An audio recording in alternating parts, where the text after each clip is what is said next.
सभी को नमस्कार। पहली बार मैं ह्यूमैनिटी फ़र्स्ट फाउंडेशन की पूरी जर्नी बताने जा रहा हूँ और ये मैं 3 फेजेस में बताऊँगा क्योंकि 10 साल के ऊपर हो गया, ऑलमोस्ट 12 साल हो गया है ह्यूमैनिटी फ़र्स्ट फाउंडेशन की और क्या जर्नी रही है।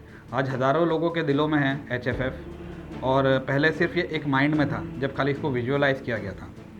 शुरुआत ऐसी हुई कि मेरे हमेशा से ही मन में था कि मैं कुछ सोसाइटी के लिए, ह्यूमैनिटी के लिए कुछ तो ऐसा इम्पैक्टफुल करूँ जिससे लोगों की लाइफ चेंज हो। लेकिन क्योंकि मैं एक जनरल लाइफ जी रहा था, नौकरी पे था एंड अच्छी खासी नौकरी पे था, मैं 3 प्रमोशन ले चुका था, 5 साल स्टेबली वहाँ पे था पूरी तरीके से। लेकिन मेरे मन में से हमेशा एक चीज़ काट रही थी कि मुझे कुछ सोसाइटी के लिए करना है। मैं सुबह जा रहा था, रात में लेट आ रहा था, टाइम ही नहीं मिल रहा था, तो मुझे पता था कि मैं खुद के इस ड्रीम पे जा नहीं पाऊँगा जब तक मैं ये सबसे मेरी जो मेन चीज़ है उस टाइम पे जो जिस चीज़ में डिपेंडेंट था, मेरी नौकरी छोड़ नहीं दूँ। कुछ चीज़ें ऐसी हुई जो मुझे बहुत दूर तेज़ी से चुभ गई। जैसे एक किस्सा ये हुआ था कि मैं मेरे घर के पीछे कुछ लेने सामान गया था और रोड के उस तरफ एक बड़ा सा कचरे का डब्बा था जिसमें एक 10-12 साल का लड़का अंदर उतर के कुछ ढूंढ रहा था। मैं गौर से देखने लगा, मुझे लगा रैक पिकर होगा, शायद कुछ सामान खरीद के बेच देगा और उससे वो कुछ पैसे आ जाएंगे उसको सर्वाइव करने के लिए। लेकिन मैं गलत था। उसने पॉलीथीन खोला, पॉलीथीन जो कचरे के डब्बे में फेंका हुआ था उसमें उतर के उसने वो पॉलीथीन खोला और उससे वो खाने लगा।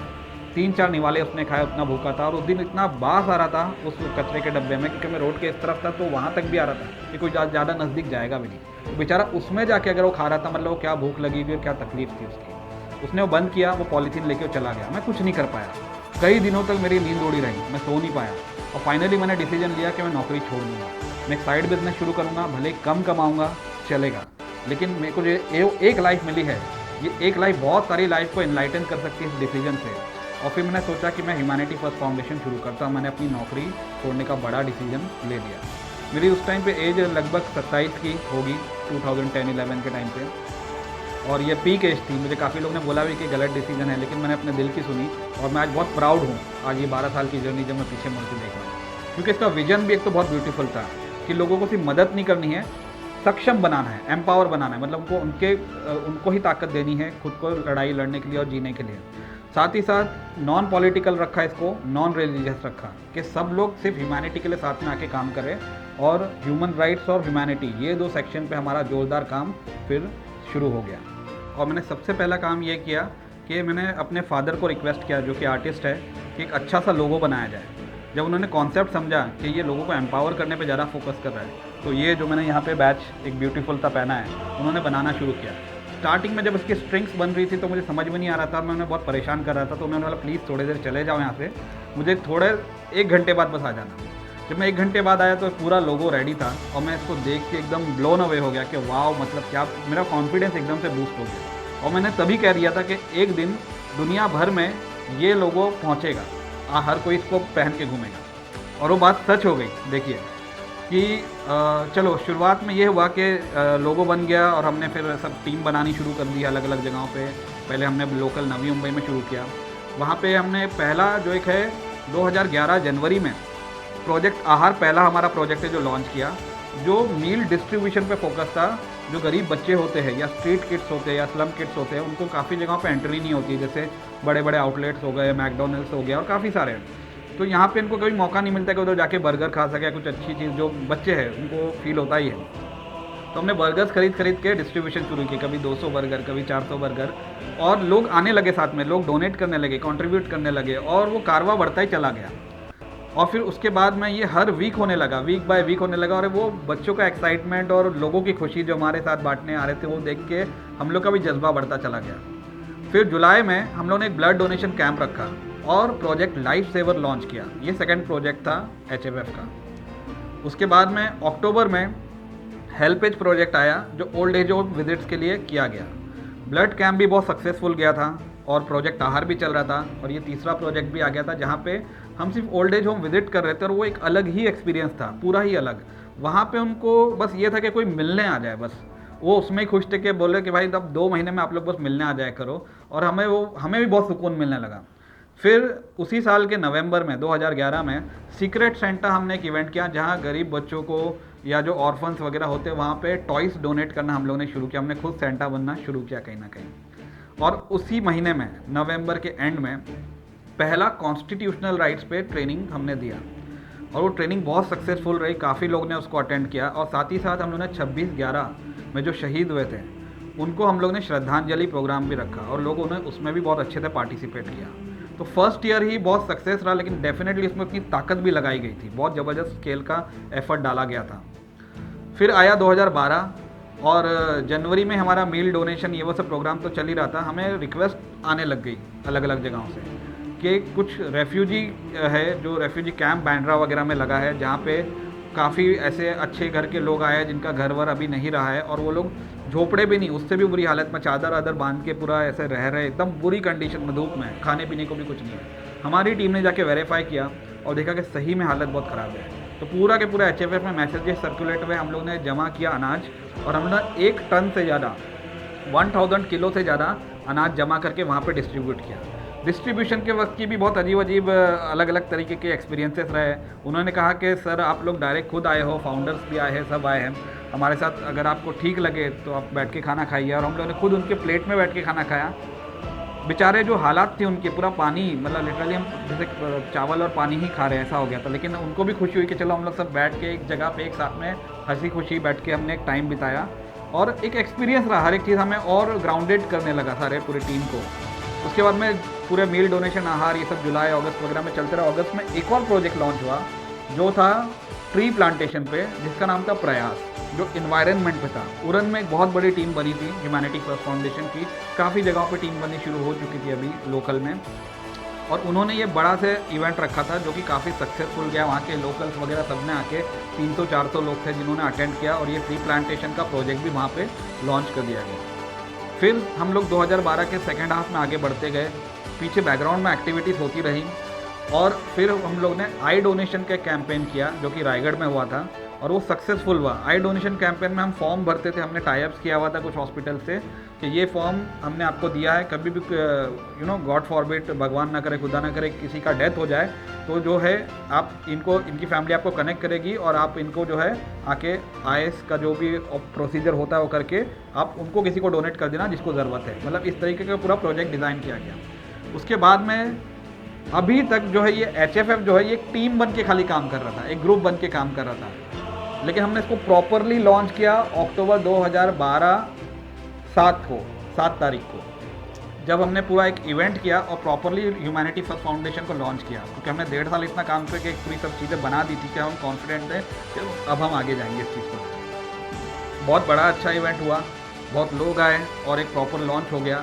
उसके बाद में भी हेल्थ कैंप्स वगैरह भी होने लग गए, ब्लड कैंप के अलावा काफ़ी जगहों पे। ऑर्फनेजेस में अभी मेरा एक एक्सपीरियंस अगर मैं आप लोगों को बताऊं, जो कि बहुत सारे एक्सपीरियंसेस रहे, लेकिन कुछ बहुत ज़्यादा डीपली टच कर गए मुझे। एक ऑर्फनेज में हमें रिक्वेस्ट आया था कि उन्हें लैक्टोजेंस, छोटे जो एकदम बच्चे होते हैं, मेडिसिन वगैरह कुछ नहीं है, तो हमारी टीम ने जमा करके वहाँ पे गए डोनेट करने के लिए। वहाँ पे जब मैं गया तो वहाँ की टीम खुश हो गए, कह रहे चलो फाउंडर्स वगैरह खुद सब आए हैं इधर पे, पर्सनली आए हैं डोनेट करने के लिए। उन लोगों ने बहुत अच्छे से स्वागत किया, बहुत अच्छे से हॉस्पिटैलिटी थी उनकी पूरी टोटलिटी में।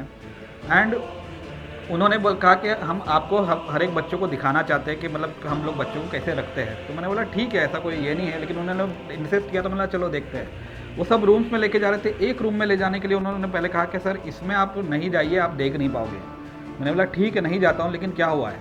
उन्होंने कहा इसमें ना 2 दिन का बच्चा कचरे के डब्बे में हमें मिला था, 2 दिन का सिर्फ, और उसकी दोनों आंखें कौवे ने फोड़ दी थी।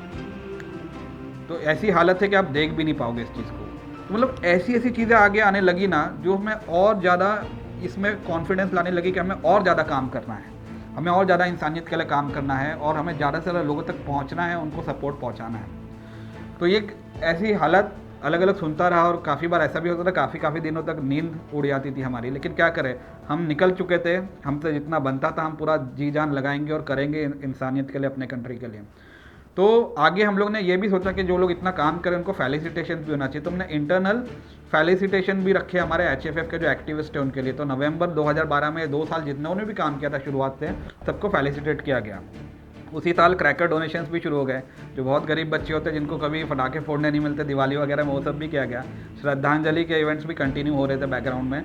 फिर दिसंबर में एक बड़ी चीज़ हुई, दिल्ली रेप केस सामने आया जिसने पूरे देश को हिला दिया, और यहाँ पे HFF का भी दूसरा रूप देखने मिला।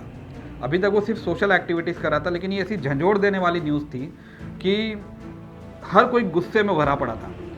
एचएफएफ ने अपनी आवाज़ उठाने के लिए नवी मुंबई में, जहाँ तक मेरा नॉलेज है, पहला ऑर्गेनाइजेशन था जिसने सीधा रैली अनाउंस कर दिया कि हम लोग नवी मुंबई में एक बड़ी रैली निकालेंगे, प्रोटेस्ट करेंगे इस चीज़ के लिए कि जल्द से जल्द सजा हो।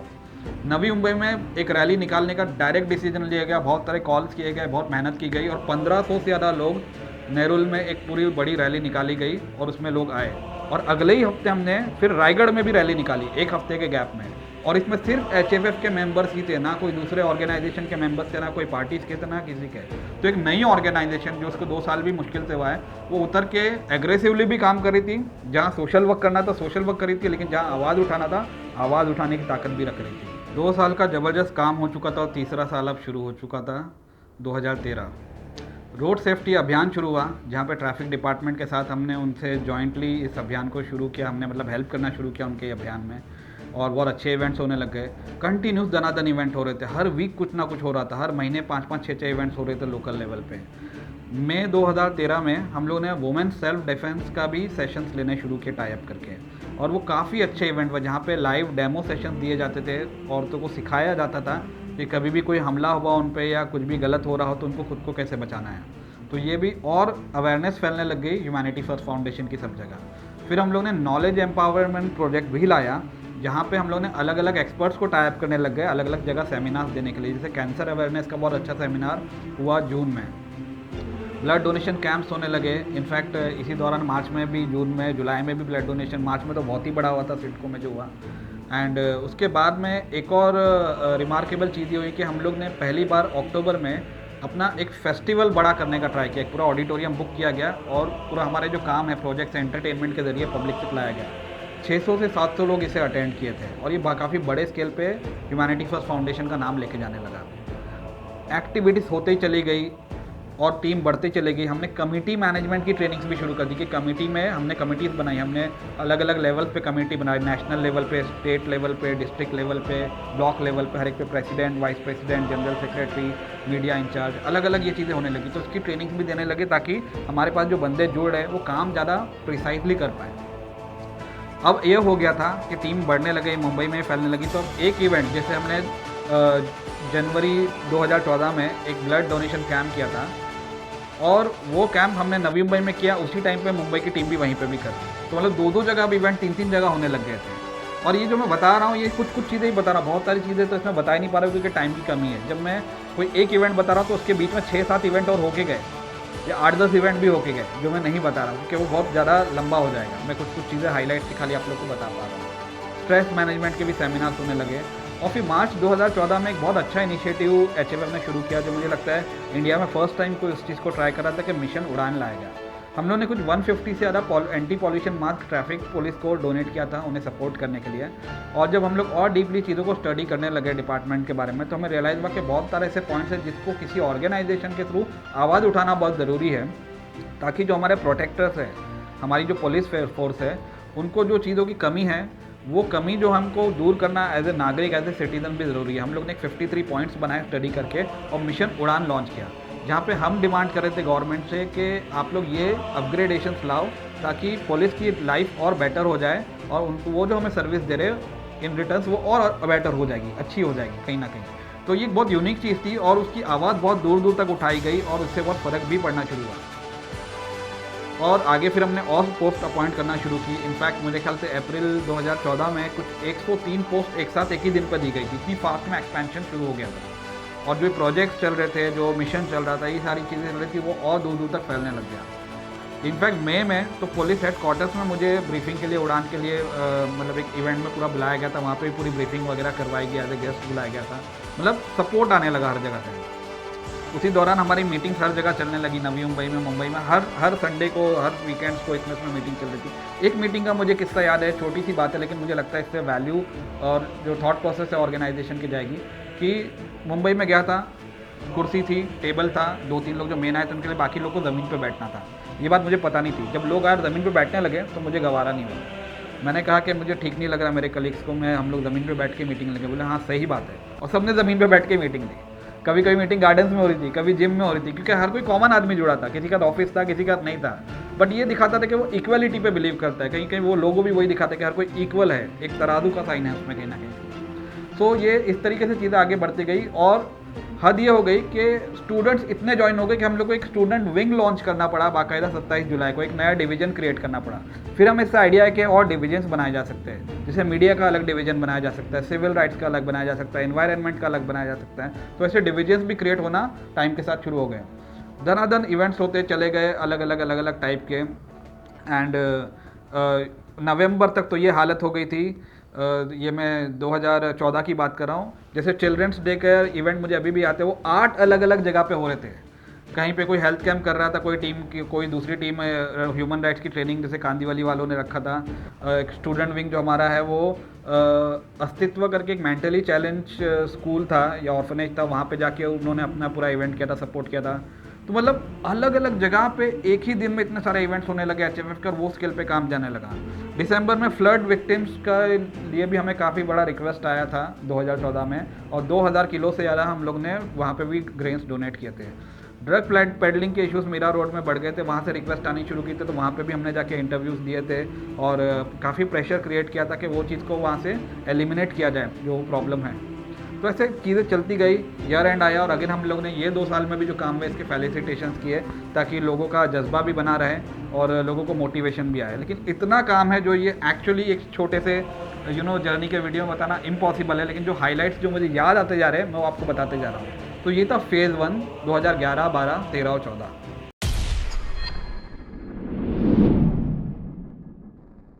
वेलकम टू फेज़ 2 2015, 16, 17 और 18।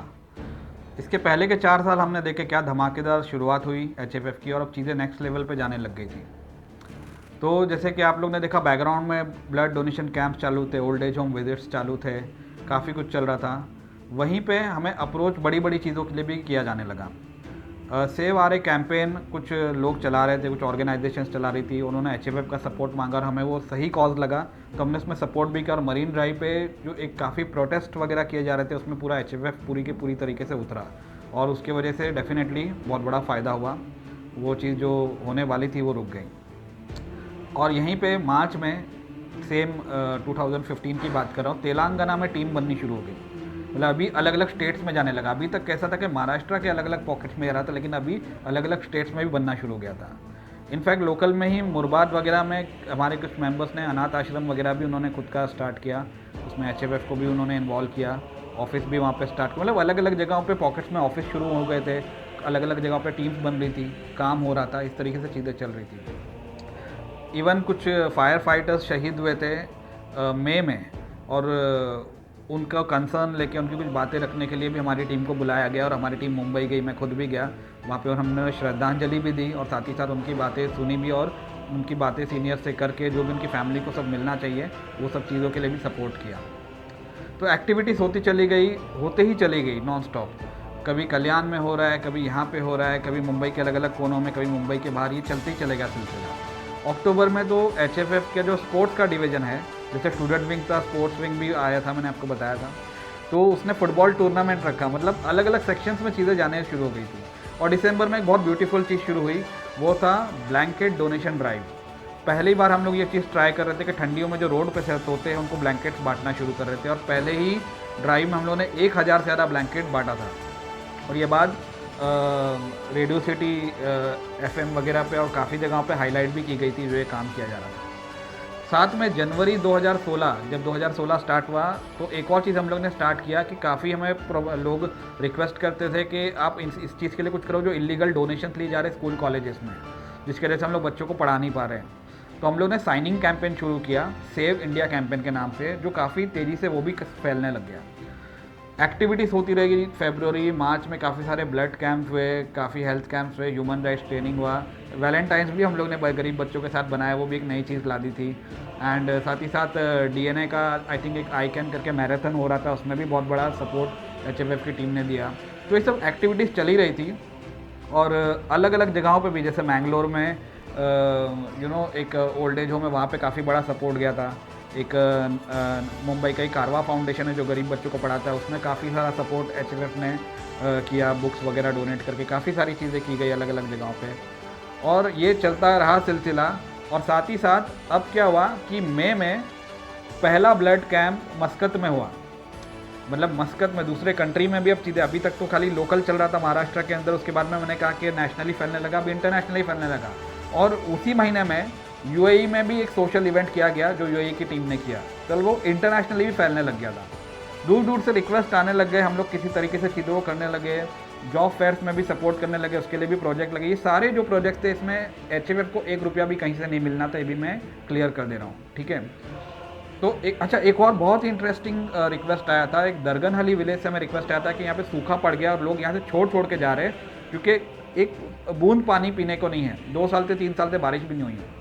हमारी टीम वहाँ गई, 2-3 दिन स्टे किया, हमें फंड रेजिंग करनी पड़ी उसके लिए, पूरा रेन हार्वेस्टिंग का प्रोजेक्ट करके दिया गया और वो सक्सेस हो गया। मतलब वो गांव वालों को आगे के लिए, और नसीब से नेक्स्ट ईयर से बारिश भी शुरू हो गई और वो देख करने मिला भी, टेस्ट करने में मिला कि वो सक्सेस हो रहा है। तो अलग अलग टाइप की चीज़ें करने हम लोग लगे, मतलब सिर्फ ऐसा नहीं कि प्रोजेक्ट्स ही चलाए जा रहे थे, 30 प्रोजेक्ट्स एट ए टाइम चल रहे थे, लेकिन उसके अलावा भी बहुत कुछ हो रहा था। फिर अगस्त में अजनूप विलेज है, जो कि ऐसे पहाड़ों में पूरा ट्रैवल कर करके जाना पड़ता है 4-5 किलोमीटर तक। वहाँ से रिक्वेस्ट आई कि यहाँ के बच्चे, स्कूल ऊपर है और यहाँ से 4-5 किलोमीटर चल के जाना पड़ता है, इसलिए स्कूल जा नहीं रहे। तो हमने इनिशिएटिव लिया साइकिल डोनेशन ड्राइव का। इधर उधर सब जगह से हमने बात फैलाई, साइकिल जमा की, उसको रिपेयर की अच्छे से, एक बड़े से ट्रक में डाल के 30 साइकिल हम लोग पहले फर्स्ट टाइम लेके गए वहाँ पे। गाड़ी से हम लोग को 4-5 किलोमीटर ऊपर जाता है, रियलाइज़ हो रहा था कि बच्चों को कितनी तकलीफ होती होगी यहाँ तक पहुँचने के लिए। जब हमने वहाँ पर साइकिल डोनेट की, जो मुस्कान वो बच्चों में थी, हम और आपको अगर लाखों करोड़ों रुपये भी मिल जाए तो शायद वो लेवल की खुशी नहीं होगी जो उन्हें वो साइकिल मिल के थी। छोटा सा झूठ हमें बोलना पड़ा वहाँ पे उन बच्चों को कि ये साइकिल तब तक ही आपके पास है जब तक आप स्कूल में रेगुलर आ रहे हो, ताकि वो पढ़ाई पूरी कर पाए। तो साइकिल के मिलने के चक्कर में और रहने के चक्कर में वो जो अटेंडेंस उनका 20-30% पे था, वो 90% 100% पे चला गया। और इसको हम लोग ने, यही सब एक्टिविटीज़ जो मैं जितनी बता रहा हूँ, ये एक टाइम नहीं, रिपीटेड होते चले गई है। ये मैं खाली फर्स्ट टाइम जो ये मोस्टली उस पर हाईलाइट कर रहा हूँ कि स्टार्ट कब से हुई थी। तो इसी तरीके से काम बढ़ता गया, चलता गया। अक्टूबर 2017 में एक बहुत बड़ा इवेंट किया गया मैंगलोर में, क्लैरेंस नाइट के नाम से। ये फंड रेजिंग इवेंट था, वहाँ पे बहुत सारे लोगों को सपोर्ट और डोनेशन बांटने के लिए, देने के लिए। जब मैं वहाँ पे गया तो मैं शॉक हो गया कि 600-700 लोग पूरे ऑडिटोरियम में भरे पड़े हैं, एक बड़ा सा इवेंट हो रहा है। और मुझे वहाँ पे चीफ गेस्ट बुलाया था, 3-4 दिन बहुत खातिरदारी भी वो लोग ने की थी मेरी। और वहाँ पे हर किसी ने एचएफएफ का बैच पहना है, हर एक गाड़ी पे एचएफएफ का स्टिकर लगा है। मतलब वो एक, महाराष्ट्र में, मुंबई में तो था ही, हर जगह में देखने लगा यार, गाड़ियों पे बाहर भी इतना क्रेज़ है, इतने लोग हैं। मुझे तो आइडिया भी नहीं था मतलब इस चीज़ का कि चीज़ें ये लेवल पे चीज़ें जानी शुरू हो चुकी है। तो अलग अलग जगह अलग अलग चीज़ें होने लग गई काफ़ी सारी, और इसी तरीके से हम लोग, मतलब कहते ना कि बढ़ने लगे। और मार्च में हिमाचल प्रदेश में भी कमेटी डिक्लेयर हो गई। उसी टाइम पे सपोर्ट सीरिया कैंपेन भी आ गया और वहाँ पे भी उसमें हम लोगों ने सपोर्ट किया काफ़ी सारा। छोटे मोटे गांव में, जैसे जलगांव में, येवल गांव में, वहाँ मेडिकल कैंप किया, बहुत लोग को फ़ायदा हुआ। ट्रेनिंग सेशंस होने लगे लोकल में भी, घाटकोपर में, कांदीवली में, चांदीवली में, आयरोली में, परेल में टीम्स थी, मीरा रोड में, बाइकल्ला में, और ये लोकल के अलावा बाहर भी अलग अलग जगहों पर फैलने लगा। तो इसी तरीके से चीज़ें नेक्स्ट लेवल पर जानी शुरू हो गई। और जून में लीडरशिप 30 करके भी एक प्रोग्राम स्टार्ट किया गया, जो यूनाइटेड नेशंस के जो 17 सस्टेनेबल डेवलपमेंट गोल्स है उसके सपोर्ट करने के लिए वो चीज़ की गई थी। एक छोटी सी स्टोरी भी बता दूं कि जैसे एक फार्मर हमें जस्ट मिला था, जो मैंने जिसको मेंबरशिप दी थी, और वो उसका बेटा एक बार आया था, तो उसने बताया कि उसके डैडी ने हमारे एचएफएफ के कार्ड से उसके गांव में लिटरली जो कंसर्न्ड अथॉरिटीज़ होती है उनको प्रेशराइज करके उधर इलेक्ट्रिसिटी ला दी है, स्कूल्स में, हॉस्पिटल्स में ला दी है, लेटर डाल के स्पीड ब्रेकर्स बनवा दिए है, वाटर सप्लाई कहाँ पे ला दिया। तो मतलब एक कॉमन आदमी के हाथ में पावर आने लगी, पहली बार ऐसा हुआ। तो ये चीज़ देख के बहुत अच्छा फील हो रहा था। साथ ही साथ जो अथॉरिटीज़ थी वो भी हमसे भी हेल्प मांगने लगी, हम भी उनको करने लगे, और वाइस वर्सा भी चीज़ें होने लगी। जैसे साकीनाका की जो पूरी टीम थी मुंबई की, वहाँ पे ट्रैफिक का बहुत इशू था कुछ जंक्शंस पे, तो ये टीम दिन का 2 घंटा डेडिकेट करने लगी, और वहाँ के खुद पुलिस वालों ने बहुत अप्रिशिएट किया, इनको सपोर्ट किया, और इनको जो जो चीज़ कर सकते थे साथ में लेके सम्मानित किया गया कि डेली 2 घंटा हमें खाली सपोर्ट करें लोग साथ में आके पूरा ट्रैफिक हैंडल करने के लिए। अगस्त में केरला में जो बाढ़ आई थी बहुत बड़ी, उसके बहुत बड़े लेवल पर रिलीफ ड्राइव हम लोगों ने शुरू किया और उस पर भी काफ़ी काम किया गया। तो इसी तरीके से काम चलते गया नॉन स्टॉप, और चीज़ें नेक्स्ट लेवल पर जाती चली गई। बहुत काम है, मतलब मैं बताने जाऊँगा तो शायद 10 घंटे का वीडियो भी छोटा पड़े मुझे, ये बहुत कम टाइम में बताना पड़ा, इसलिए बहुत फास्ट मेन खाली पॉइंटर्स बता रहा हूँ आपको। यहाँ तक गोवा में टीम बन चुकी थी, तेलंगाना में, दिल्ली में, आसाम में, कोलकाता में, कर्नाटका में, आंध्र प्रदेश में, काफ़ी जगह पे, और इंटरनेशनली मस्कत, यूएई वगैरह सब जगहों पर भी टीम बननी शुरू हो गई थी। और एचएफएफ जो है एक इंटरनेशनल फिगर बन चुका था यहाँ पर। तो अब तक हमने जर्नी देखी 2011 से लेके 2018 तक की। ये 8 साल में काम तो इतना हुआ जो मतलब मुझे खुद भी याद नहीं कितना काम हुआ रहेगा, लेकिन ये सब के पीछे बहुत स्ट्रगल्स भी थे। और आई थिंक उस बारे में भी थोड़ा हाईलाइट करना ज़रूरी है, क्योंकि जब हम निकले तो माइंड सेट करके निकले कि एक ग्लॉसी पिक्चर नहीं, लोगों को लगता है बस ये लोग सोशल वर्क कर रहे हैं, बस सब अच्छा अच्छा हो रहा है, ऐसा नहीं है। उसके पीछे बहुत कुछ है। अगर मैं स्ट्रगल कहूँ तो बहुत सारे, सब तो नहीं बता सकता, कुछ चीज़ है जैसे बताता हूँ, एक छोटी चीज़ है। जैसे 2011 में जब स्टार्ट हुआ था तो बहुत छोटा सा बात है, लेकिन वो उसमें करना बहुत डिफ़िकल्ट है। जैसे उस टाइम पे हमने फ्री मेंबरशिप ही रखी, पूरे 1000-1200 लोग ज्वाइन हुए स्टार्टिंग में, सबको डेली मैसेज जाना चाहिए कि अगला एक्टिविटी ये हो रहा है वो हो रहा है। अब वो टाइम पे व्हाट्सएप वगैरह नहीं था। ट्राई ने एक रूल निकाला था कि 100 से ज़्यादा एक सिम कार्ड से 24 घंटे में आप मैसेज नहीं भेज सकते 100 से ज़्यादा लोगों को। तो मुझे 10-11 सिम कार्ड खरीदने पड़े। हर एक से मैसेज भेजने के लिए मुझे, मेरा नोकिया N8 था मेरे ख्याल से, वो टाइम पे पूरा गर्म हो जाता था। तो 2-3 पूरा एक लिस्ट बनाई थी 100 की, ऐसे अलग अलग करके। तो एक को मैसेज गया, 10 मिनट लगता था जाने में, डिलीवर होने में, सब होने में। फिर वो सिम कार्ड निकालो, फिर दूसरा डालो। ऐसे मैसेज भेजने के लिए 10-11 बार खाली सिम कार्ड चेंज करना। एक दिन अच्छा लगेगा आपको, 2 दिन भी ठीक लगेगा, लेकिन जैसे दिन बढ़ते जाएंगे एक टाइम बाद आपको इरिटेशन होगी। तो ऐसे हर काम जो हम लोग कर रहे थे ना, क्योंकि स्टार्टिंग में तो अकेला ही था, खैर बाद में काफ़ी लोग जुड़े, लेकिन हर एक में एक अलग ही स्केल का स्ट्रगल था। केसेस वगैरह लोग इतने लेके आते थे, कभी कोई सोशल केस है, कोई मेडिकल केस है, कोई लीगल केस है, कभी रात में कॉल कर रहा है, कोई 3 बजे कॉल कर रहा है, कोई कभी भी कर रहा है। मेरा तो डायरेक्ट नंबर बटा हुआ था, क्योंकि मैं इन्वॉल्व उतना ज़्यादा था। रिस्की भी था पूरे टीम के लिए, मेरे अकेले के लिए ही नहीं, क्योंकि कोई भी कुछ भी करके आ रहा था, हमारे से मदद मांग रहा था, और हम लोग थोड़ा वेरीफाई करके कर रहे थे। और लेकिन सामने जिसके साथ वो उनका प्रॉब्लम हुआ है, उनके टारगेट पे तो हम भी आ जा रहे थे। बदनामी भी बहुत होती थी इसमें, क्योंकि आप लोगों का काम कर दो तो वो आपको हीरो बना देंगे, लेकिन अगर आप नहीं कर पाओ जेन्युइन रीज़न से, क्योंकि अभी कोई मैजिक वैंड तो हमारे पास भी नहीं है, तो वो आपकी बुराई भी करना शुरू कर देंगे। या अगर आप लोगों के हिसाब से नहीं चलो तो वो आपका ब्रांडिंग, नेगेटिव ब्रांडिंग शुरू कर देते थे। माइंड का सिचुएशन बहुत अजीब रहा, क्योंकि सोशल रिक्वेस्ट इतने आते थे कि हर एक चीज़ हमें कहीं ना कहीं खाते जाती थी अंदर। फैमिली को भी टाइम नहीं दे पाते थे, क्योंकि हर संडे को ही लोगों को टाइम होता था। तो इवेंट्स भी संडे को होते थे, मीटिंग्स भी संडे को होते थे, वो भी एक बहुत बड़ा डेफिनेटली हैम्पर हुआ। मेरा पर्सनली कहूँ तो जो मेन टाइम था, अभी जैसे मैं नियरली 40 का होने आ गया हूँ, ये वीडियो जब आप शूट हो रहा है, और मैंने 27 में जर्नी शुरू की थी। तो मेरा जो मेन टाइम होता करियर का, वो मैंने इसमें मेजरली लगाया, जो मेजर टाइम इसमें लगाया गया। आइडियली लोग ये एंड में करते हैं, और कोई सपोर्ट भी नहीं था एचएफएफ को। जैसे सबको लगता है कि यार बहुत सारे पैसे कहीं से आ रहे होंगे, या बहुत सपोर्ट है, बहुत पहचान है, सब उसने खुद ही बनाया। जितने भी इवेंट्स में हम लोग खुद ही ग्रुप में डालते थे, खुद ही कंट्रीब्यूशन करते थे, या अपने सोर्सेज से करते थे और चीज़ों को करते थे। क्लीन था, इसलिए ज़्यादा डिफिकल्ट भी था, लेकिन हम लोग प्राउड है उस चीज़ के लिए कि हमने सारी चीज़ें कहते हैं ना, खुद के दम पे पूरी टीम ने की है। तो बहुत स्ट्रगल्स थे इसके अलावा भी, बट ये भी थोड़े हाईलाइट करना ज़रूरी था, ताकि लोगों को मालूम पड़े कि माइंड सेट करके सोशल वर्क में होता है, लेकिन इससे ज़्यादा ब्यूटीफुल चीज़ भी नहीं है।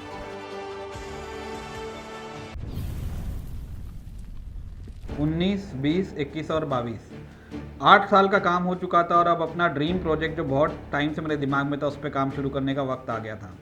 लेकिन ये साल के शुरुआत में ही 2019 की एक अजीब चीज़ देखने मिली कि लोग इतने प्रभावित हो चुके थे एचएफएफ के, और इतना इंस्पायर हो चुके थे काम से। जैसे हमारी ही एक मेंबर ने अपने शादी के कार्ड पे लिखवा दिया था कि कोई भी गिफ्ट नहीं लाएगा, और अच्छी खासी शादी थी वो, कोई भी गिफ्ट नहीं लाएगा, हर कोई हमारा जो प्रोजेक्ट शिक्षा चल रहा है उसमें स्कूल बुक्स वगैरह डोनेट करेगा। तो सारे के सारे मतलब लोगों में क्रेज सोशल वर्क का एक फैलने लग गया था, पहली बार ऐसा कुछ देखने को मिल रहा था।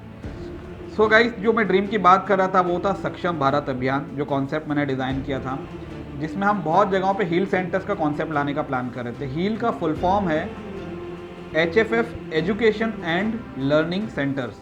ये क्या होगा कि जो हम हमारे अलग अलग जगह जो हम टीम बना रहे हैं, वो टीम को हम ट्रेन करेंगे, उसमें कुछ टीचर्स को रिक्रूट करेंगे, और वहाँ के जो गरीब बच्चे आइडेंटिफाई करेंगे जो स्कूल कभी देखे ही नहीं, कभी गए नहीं, और उन बच्चों को ये टीचर्स की टीम पूरा पढ़ाएगी, और एक सेंट्रलाइज हम लोग सिलेबस बनाएंगे जो हम लोग सिखाएंगे कैसे उनको पढ़ाना है। हम लोग ने ये चीज़ शुरू की, और इनफैक्ट ये बड़े जज्बे के साथ की थी, क्योंकि बहुत टाइम से हम लोग के मन में था करने के लिए। एक मीटिंग बुलाई गई, एक तगड़ी मीटिंग ली गई, पूरा डिस्कशन किया गया, और सीधा डायरेक्ट स्टार्ट कर दिया गया स्पॉट आइडेंटिफिकेशन। मैंने बोला आप सोचना नहीं, बस करना उतर के। हमने स्पॉट आइडेंटिफिकेशन शुरू किया, तब था बारिश का टाइम, और उसके बावजूद जब हम फर्स्ट टाइम ही गए, बहुत बारिश हो रही थी, उसके बावजूद सब लोग आए।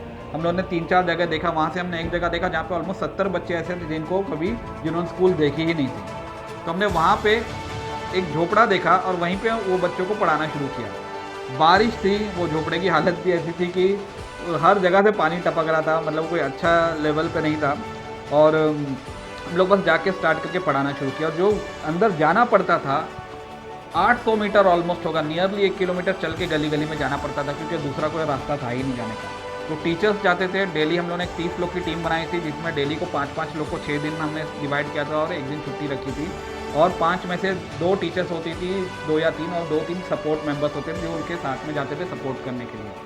हम लोगों ने फ्री एजुकेशन देना बच्चों को शुरू किया। हमने उन बच्चों को 2 में डिवाइड किया एज ग्रुप के हिसाब से, जो एकदम छोटे बच्चे थे और थोड़े से बड़े थे उनको अलग अलग, और क्लासेस का पूरा मॉड्यूल शुरू किया।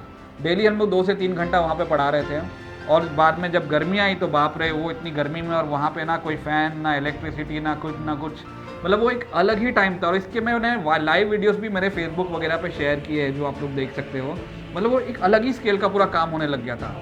और क्या हो गया कि यहाँ बच्चों का भी इंटरेस्ट बढ़ने लगा। जो बच्चे ABCD कभी देखे नहीं थे, पढ़े नहीं थे, पूरा लाइन लिखने लगे। हम लोग ने उनको स्कूल बैग्स फिर अरेंज करके दिया, पब्लिक ने सपोर्ट किया, आप सबने सपोर्ट किया, यूनिफॉर्म्स बनाए गए, मतलब उनको एक अपग्रेडेशन उनको भी मिल रहा था, हमें भी। उनके पेरेंट्स भी इंटरेस्ट दिखाने लग गए। वहाँ के सारे लोगों ने मिल के, उनके पेरेंट्स ने हमें एक बड़ी सी जगह पे खुद ही पूरा एक अच्छा खासा पक्का बांध के दे दिया हिल सेंटर, जिसमें फ़ैन भी था, दरवाजे भी थे, सब कुछ था। मतलब एक ऐसा जैसे फिल्म चल रही हो ऐसा है। हम सारे सेलिब्रेशन, इंडिपेंडेंस डे से लेकर सब कुछ वहीं पे करने लगे। NIO से टाइप कर दिया कि कल को ये बच्चे आने वाले सालों में कुछ ग्रेजुएशन वगैरह तक पहुँचते। मतलब ये था कि भाई हमें इन्हें सक्षम बनाना है, इस तरीके से का काम शुरू हो गया था। लेकिन ऐसा कुछ हुआ जिसके लिए HFF क्या, दुनिया में कोई भी रेडी नहीं था, किसी ने सोचा भी नहीं था। कोरोना वायरस के केसेस अचानक से बढ़ने लगे और सेक्शन 144 लागू कर दिया गया। हमें लगा है कुछ दिन की बात है, लेकिन बाद में लॉकडाउन अनाउंस हुआ जब केसेस बढ़ने लग गए। और वहाँ से हमारा हील सेंटर तो बंद हुआ ही, और कुछ ऐसा चालू होगा जिसका हमने कभी इमेजिन भी नहीं किया था। सबके काम धंधे बंद हो गए, स्पेशली जो डेली कमा के खाते थे, जो लेबर्स थे या फिर जो गरीब लोग थे, वो लोग को तो ऐसा हो गया कि अब राशन भी कहाँ से लाए। HFF क्योंकि बहुत बड़ा ब्रांड बन चुका था, डेली रिक्वेस्ट आने लग गई है। और हम लोग सोचे अब क्या करें, क्योंकि हम खुद जाके भी नहीं बांट सकते, लॉकडाउन से लगे हुए। तो ऐसा प्रॉब्लम आ गई थी जिसका मतलब सॉल्यूशन किसी ने कभी सोचा ही नहीं था, क्योंकि ऐसा लगा ही नहीं था ऐसा कुछ हो भी सकता है। हमने फट से एक ऑनलाइन मीटिंग्स वगैरह बुलाई और डिस्कस करके हमने एक प्रोजेक्ट लॉन्च किया कोविड के लिए। और हम लोग ने एक स्पेशल टीम बनाई जो ऑनलाइन फॉर्मेट पे काम करे। ऐसे लोगों को साथ में लिया गया जो उनका काम था कि सुबह से शाम तक साथ में जो भी रिक्वेस्ट आ रहे हैं उसको ऑनलाइन चेक करे। वो काफ़ी इंटेलिजेंटली चीज़ों को क्वेश्चन पूछते थे और समझ के लेते थे कि जो जेन्युइन केस है कि नॉन जेन्युइन केस है, क्योंकि इतनी रिक्वेस्ट थी कि सबको हम कैटर कर भी नहीं सकते। हम लोगों ने फंड रेजिंग भी शुरू किया दूसरे साइड से। और जहाँ कोविड में भले ही सब परेशानी में बहुत थे, लेकिन सबको छुट्टी मिल गई थी, आराम मिल गया था, हमें डबल काम लग गया था HFF की टीम को। मुझे याद है मैं सुबह 7 बजे उठता था और रात के 11 बजे तक हम लोग ऑनलाइन कोऑर्डिनेशन करते रहते। हमारी आंखें दुखने लग जाती थी मोबाइल पे, ये सब चीज़ों पे। इतने रिक्वेस्ट आते थे जिसकी कोई हद नहीं। तो एक वेरिफिकेशन टीम थी जो वेरीफाई करती थी, और जब वो हमें थम्स अप करती थी तो हम लोग वहाँ पर ऑनलाइन ट्रांसफ़र करते थे। इतना हो रहा था कि ट्रांसफर्स की लिमिट खत्म हो जा रही थी दिन भर में। लेकिन जो केसेस आ रहे थे, जो रिक्वेस्ट आ रही थी, वो बहुत ही ज़्यादा, मतलब एक इमोशनली बहुत बार ब्रेकडाउन भी हुआ ये पूरी जर्नी में थ्रू आउट। कि ऐसे भी फ़ोन आते थे कि हमारे घर में मतलब छोटे बच्चे और दूध तक पीने के लिए नहीं है, उनको देने के लिए नहीं है, आप कुछ ही तो वीडियो कॉल करके हम दिखा सकते हैं, क्योंकि मोबाइल तो सभी के हाथ में था ये टाइम तक। अच्छे घर के लोग, हमने इनफैक्ट जितने भी फ़ोटोज़ भी तभी शेयर किए, सब पे हम लोग ने ध्यान रखा कि कुछ ऐसा इमोजीज वगैरह डाले जिससे किसी को हम मतलब किसी का आइडेंटिटी नहीं बताए, जिनको हम बांट रहे, ताकि उनको भी ख़राब नहीं लगे। मैसिव रीच था हर जगह पे। कोई ऐसा डिस्ट्रिक्ट नहीं होगा, कोई ऐसा स्टेट नहीं होगा जहाँ पे HFF के राशन पैकेट्स या कोविड रिलीफ पैकेट्स नहीं पहुँचे होंगे। मुझे लगता है तकरीबन, ये तो हमारे पास ऑन रिकॉर्ड्स है, इससे ज़्यादा ही हुआ है। 5 लाख से ज़्यादा लोगों तक हम लोग रीच कर पाए थे पूरे इस जर्नी में कोविड के। उसके बाद में जब चीज़ें थोड़ी ठीक हुई, थोड़े महीने बाद फिर से सेकेंड वेव आ गया, और ये तो ज़्यादा डेंजरस था, क्योंकि इसमें सिर्फ राशन का इशू नहीं था, इसमें जो जान जा रही थी, क्योंकि सेकेंड वेव अलग टाइप का वायरस था और ज़्यादा डेडली था। तो रेमडेसिविर किसी को इंजेक्शन नहीं मिल रही है, किसी को बेड नहीं मिल रहा है, किसी को ऑक्सीजन नहीं मिल रहा है। तो ये सब अरेंज करने के लिए हम लोगों ने एक और अलग से एक स्पेशल टीम बनाई जो दिन रात डेटाबेस ऑनलाइन खाली कोलेक्ट करती थी और लोगों को कनेक्ट करा के देती थी। इसमें भी कितनी जानें बची लोगों की, सिर्फ HFF का फुल्ली एक्टिव इन्वॉल्वमेंट की वजह से। तो हमने ये जर्नी अभी सुनी जो पिछले पूरे 12 साल की थी, 2011 से लेके 2022 तक की। बहुत काम ऐसे हैं जो मैं इस वीडियो में नहीं बता पाया हूँ, लेकिन जितना मुझे जमा ये शॉर्ट में क्योंकि बताना था, मैंने बताने की कोशिश की।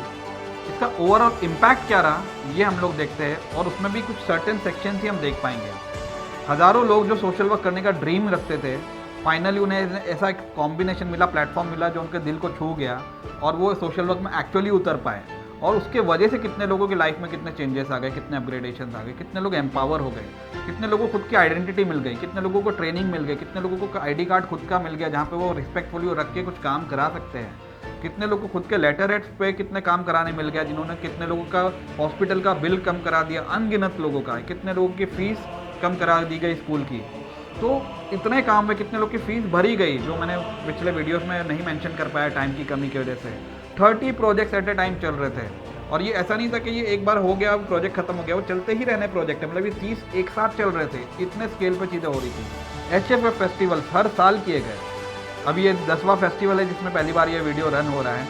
हर साल इतने बड़े बड़े इवेंट्स करना, ह्यूमैनिटी के लिए सबको एक साथ लाना, अगेन वो बहुत बड़ी बात थी।